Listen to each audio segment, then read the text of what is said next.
Breaking news చూస్తున్నాం. తెలంగాణ రాష్ట్రంలో ఉద్యోగాల కోసం చేస్తున్న ఆందోళనలపై సీఎం రేవంత్ రెడ్డి స్పందించారు. ప్రస్తుతం ఆందోళన చేస్తున్న వారిలో ఎవరు ఉద్యోగం కోసం ధర్నాలు చేయడం లేదన్నారు. ఉద్యోగాలు వాటి నోటిఫికేషన్ పై ప్రభుత్వం చాలా స్పష్టతతో ఉందని రేవంత్ రెడ్డి వ్యాఖ్యానించారు.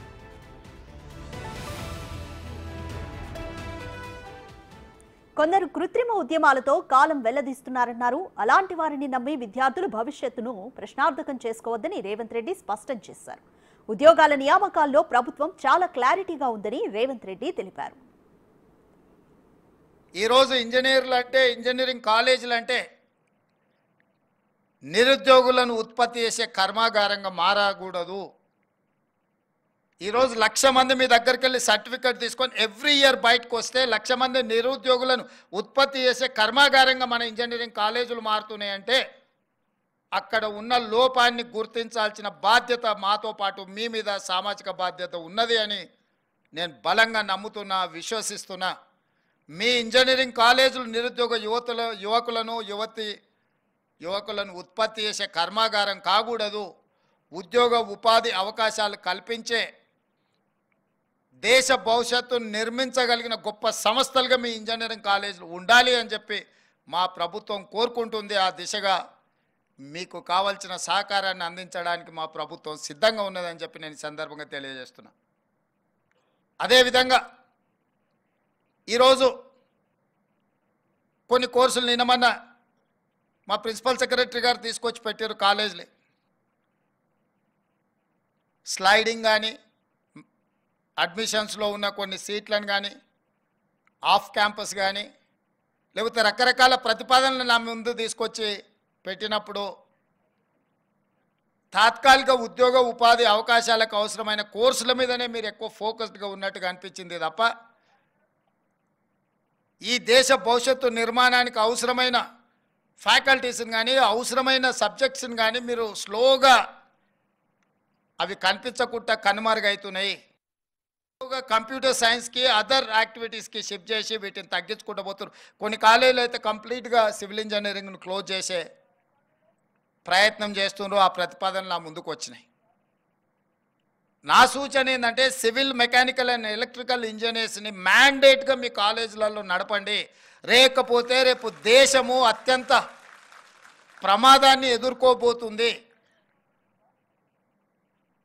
కేవలం ఉద్యోగాలను సృష్టించే సంస్థలుగా కాకుండా ప్రపంచానికి అవసరమైన మేధావితనాన్ని అందించే గొప్ప సంస్థలుగా మన ఇంజనీరింగ్ కాలేజీలు ఉండాలి. కంప్యూటర్ సైన్స్కి అదర్ యాక్టివిటీస్కి షిఫ్ట్ చేసి వీటిని తగ్గించు. రైట్, ఇదే విషయానికి సంబంధించి మరింత సమాచారం మా ఇన్పుట్ ఎడిటర్ పవన్ కుమార్ లైవ్లో అందిస్తారు. పవన్ కుమార్, నిన్న రేవంత్ రెడ్డి జేఎన్టీయూలో మాట్లాడుతూ కొన్ని విషయాలు స్పష్టం చేశారు. ప్రస్తుతం ఉద్యోగాల కోసం ఆందోళన చేస్తున్న వారిలో ఉద్యోగాల కోసం ధర్నాలు చేస్తున్న వారు లేరు, కోచింగ్ సెంటర్ల వాళ్ళు రాజకీయ ప్రోద్బలంతో కొంతమంది చేస్తున్న వారు మాత్రమే ఉన్నారు అంటూ వ్యాఖ్యానించారు. ఎలా చూడాలి? అలాగే అసలు ప్రభుత్వ ఉద్యోగాలకు సంబంధించి నోటిఫికేషన్లకు సంబంధించి ఎలాంటి క్లారిటీతో ఉంది? గత కొద్ది రోజులుగా నిరుద్యోగులు లేకుంటే ఉద్యోగార్థులు నిరసనలు తెలియజేస్తున్నారు. రాబోయే రోజుల్లో నిర్వహించదలిచిన పరీక్షలను కొంతకాలం వాయిదా వేయాలంటూ వాళ్ళందరూ కూడా కోరుతున్న పరిస్థితి అయితే ఉంది. దానిపైన అన్ని చోట్ల నిరుద్యోగ సంఘాలు పెద్ద ఎత్తున నిరసనలను తెలియజేస్తున్నాయి. అయితే దీనిపైన ముఖ్యమంత్రి రేవంత్ రెడ్డి చాలా స్పష్టంగా నిన్న చెప్పారు. గతంలో కూడా కాంగ్రెస్ పార్టీ నాయకులు చెప్తూ వస్తున్నారు. ప్రస్తుతానికి నిర్వహిస్తున్న డిఎస్సి ఇప్పుడు కాంగ్రెస్ ప్రభుత్వం కాంగ్రెస్ పార్టీ ప్రభుత్వాన్ని ఏర్పాటు చేసిన తర్వాత ప్రకటించిన డిఎస్సి కాదు, 2 ఏళ్ల క్రితం ప్రకటించిన డిఎస్సిని. అప్పటి నుంచి కూడా అనివార్య కారణాలతో అది వాయిదా పడుతూ వచ్చింది. దానికోసం ప్రిపేర్ అయిన అనేక మంది నిరుద్యోగ యువత ఎప్పుడెప్పుడు తమకు డిఎస్సిలో క్వాలిఫై డిఎస్సి పరీక్షలు రాస్తే త్వరగా క్వాలిఫై ఉద్యోగాలు ఎప్పుడు వస్తాయా అంటూ ఎదురు చూస్తున్నారు. కానీ వివిధ కారణాలతో అది వాయిదా పడుతూ వచ్చింది. అటువంటి పరీక్షను ఇప్పుడు వెంటనే నిర్వహించి వెంటనే ఉద్యోగార్థులకు ఉద్యోగాలు కల్పిస్తున్నాం, ఉద్యోగాలు ఇస్తుంటే ఎందుకు అడ్డుపడుతున్నారు అంటూ ముఖ్యమంత్రి రేవంత్ రెడ్డి ప్రశ్నిస్తున్నారు. నిరుద్యోగులు కొంతమంది రాజకీయ దళారుల వలలో పడ్డారు. తమ రాజకీయంగా తాము పబ్బం గడుపుకునేందుకే ఇట్లా నిరుద్యోగుల్ని విద్యార్థుల్ని రెచ్చగొట్టే ప్రయత్నం చేస్తున్నారంటూ చెప్పారు.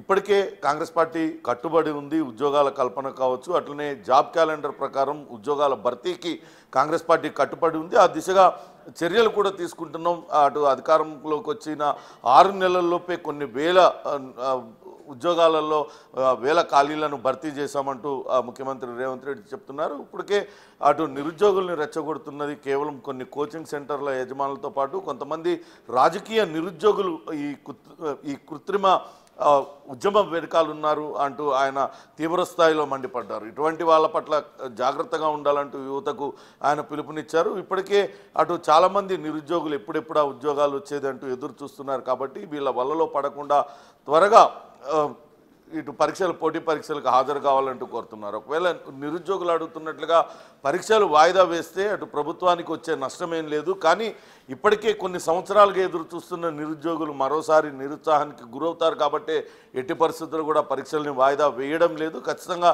అనుకున్న సమయానికే పరీక్షలు నిర్వహించి తీరుతాం. అలానే ప్రతి ఏటా జాబ్ క్యాలెండర్ రిలీజ్ చేసి డిసెంబర్ 9 లోపు ఆ ఉద్యోగాల భర్తీకి చర్యలు తీసుకుంటామంటూ చెప్పారు. ఇటువంటి చర్యలకు పాల్పడుతున్న ఎవరైనా సరే రాజకీయ పార్టీల నేతలు కావచ్చు, ఇతరత్ర విద్యార్థి నిరుద్యోగ సంఘాల నేతలు ఎవరైనా సరే తప్పుదోవ పట్టించే విధంగా ప్రవర్తించినట్లయితే ఖచ్చితంగా వాళ్ళ పట్ల కఠినంగా వ్యవహరిస్తామంటూ చెప్తున్నారు.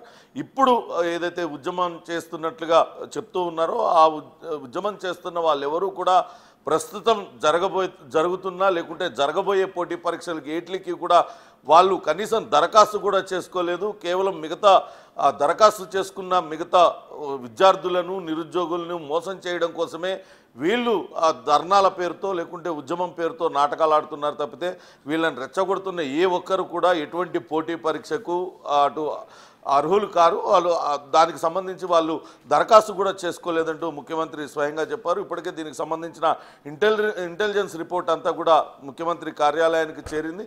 నిరుద్యోగుల్ని తప్పుదోవ పట్టించే విధంగా ప్రవర్తిస్తున్న వాళ్ళ పట్ల కఠినంగా వ్యవహరిస్తామంటూ అటు ముఖ్యమంత్రి చెప్తున్నారు. రాబోయే రోజుల్లో ఖచ్చితంగా ఇచ్చిన హామీ మేరకు ఖాళీలన్నీ కూడా భర్తీ చేస్తామంటూ చెప్తున్నారు. అలానే కొంతమంది గ్రూప్ 1 గ్రూప్ 2లో పోస్టుల సంఖ్య పెంచాలంటూ డిమాండ్ చేస్తూ వస్తున్నారు. దానికి సంబంధించి ప్రక్రియ ఇప్పటికే మొదలైంది. ఇంకా నిజంగానే గ్రూప్ 1 గ్రూప్ 2లలో పోస్టుల సంఖ్య పెంచే అవకాశం ఏ మేరకు ఉన్నదనే దానిపైన నిపుణులతో కూడా చర్చిస్తున్నట్టుగా సమాచారం. రాధిక. రైట్ పవన్ కుమార్, మీరు అన్నట్టు ఇప్పటికే ప్రకటించారు, ఎవ్రీ ఇయర్ కూడా జాబ్ క్యాలెండర్ని ప్రకటిస్తామన్నారు, దానికి చట్టబద్ధత కూడా కల్పిస్తామన్నారు. ఇక యూపీఎస్సీ తరహా రాష్ట్రంలో కూడా ఏటా పోస్టులను భర్తీ చేస్తామన్నారు. దీనిపై అసెంబ్లీలో ఇంకా పూర్తి వివరాలు ఏమేం ప్రకటించబోతుంది రేవంత్ సర్కార్? దీనిపైన అసెంబ్లీలో చర్చ జరగాల్సి ఉంది. అసెంబ్లీలో సభ్యుల ఆమోదంతో దీనికి ఒక చట్టబద్ధత కల్పించడానికి రేవంత్ సర్కార్ అయితే పూర్తి స్థాయిలో సన్నద్ధమవుతుంది. యూపీఎస్సీ తరహాలోనే ప్రతి ఏటా అటు నోటిఫికేషన్ల జారీతో పాటు ఉద్యోగాల భర్తీకి టైం లైన్ కూడా పెట్టుకుంది. ఖచ్చితంగా ఈ నిర్ణీత సమయంలోపే అటు నోటిఫికేషన్లు జారీ చేయడం, అలానే ప్రతి ఏటా ఖాళీలు అవుతున్న పోస్టులను వెంటనే గుర్తించి వాటి భర్తీకి తీసుకోవాల్సిన చర్యలన్నింటినీ కూడా తీసుకుంటాం.